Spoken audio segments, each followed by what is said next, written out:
बांग्लादेशी वैज्ञानिकों ने एक, दो या तीन नहीं बल्कि 6 ऐसे मिनरल रिसोर्सेज ढूंढ निकाले हैं जो जल्द ही बांग्लादेश के इंडस्ट्रियल रेवोल्यूशन को एक काफी बड़ी ताकत दे सकता है। कमाल की बात यह है कि बांग्लादेशी वैज्ञानिकों की ये खोज भारत को भी ठीक उसी तरह से फायदा पहुंचाने वाली है जैसा बांग्लादेश को फायदा होने वाला है। ऐसा इसलिए क्योंकि इस खजाने की खान भारत से होती हुई निकलती है और यहाँ पर हम आपसे ब्रह्मपुत्र नदी के बारे में बात कर रहे हैं, जिसकी मिट्टी में 6 ऐसे मिनरल्स की भारी मात्रा पाई गई है जिनका इस्तेमाल स्टील, पेंट, प्लास्टिक, फार्मा और इलेक्ट्रॉनिक से लेके गारमेंट्स, टेक्सटाइल्स, रिफाइनिंग और हर उस सेक्टर में होता है जिसका नाम अभी आप सोच सकते हैं। बांग्लादेश की institute of mining, mineralogy and metallurgy यानी कि IMMM ने जिन 6 मिनरल्स की खोज की है उनके नाम है rutile, magnetite, garnet, ilmenite, quartz और जिरकॉन। और इन वैज्ञानिकों के मुताबिक 1 टन ब्रह्मपुत्र नदी की मिट्टी से 200 gram rutile, 400 gram zircon, 2 kilogram ilmenite, 12 kilogram garnet, 50 kilogram quartz और 3.8 किलोग्राम ऑफ मैग्नेटाइट निकाला जा सकता है। ये सभी मिनरल्स बांग्लादेश फिलहाल मेनली भारत से इंपोर्ट करता है, लेकिन बांग्लादेश के लिए इस सदी की सबसे बड़ी खोज कुछ नए प्लान्स के साथ आती है। बांग्लादेश के लिए उतनी ही बड़ी खबर है जितनी बड़ी खबर भारत के लिए लिथियम मिलने की थी।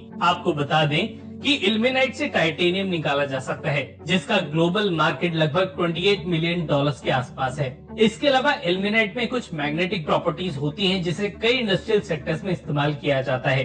बांग्लादेशी साइंटिस्ट का कहना है कि 1 स्क्वायर किलोमीटर से निकाली गई ब्रह्मपुत्र नदी की मिट्टी से जिन मिनरल्स को निकाला गया है उसकी कीमत बांग्लादेशी करेंसी में लगभग 3630 करोड़ टका के आसपास है और ये खोज काफी है बांग्लादेश की इकोनॉमी को उठाने के लिए। अभी तक बांग्लादेश इस नदी से निकली मिट्टी का इस्तेमाल कंस्ट्रक्शन के कामों में कर रहा था, लेकिन जल्द ही इस खोज के बाद ब्रह्मपुत्र नदी की मिट्टी की कीमत और कई गुना बढ़ जाएगी।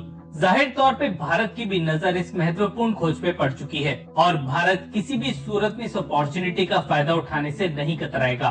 दरअसल बांग्लादेश के टोटल एक्सपोर्ट में लगभग 85% शेयर केवल गारमेंट्स और टेक्सटाइल्स का है, लेकिन बांग्लादेश अब और नए सेक्टर्स में कूदना चाहता है, स्पेशली केमिकल्स और फार्मा इंडस्ट्री में, जहां ऑलरेडी कुछ काफी बड़े निवेश हमें बांग्लादेश में देखने को मिले हैं। दिक्कत यह है कि फार्मा इंडस्ट्री का रॉ मटेरियल अभी भी बांग्लादेश को इम्पोर्ट के जरिए मंगाना पड़ता है, लेकिन ब्रह्मपुत्र में मिले मिनरल रिसोर्सेज इस कमी को काफी हद तक पूरा कर सकते हैं। अभी हमने एक मिनरल का नाम लिया था जिसे गार्नेट कहा जाता है। इसका इस्तेमाल मेनली स्टील पाइप्स को साफ करने में होता है।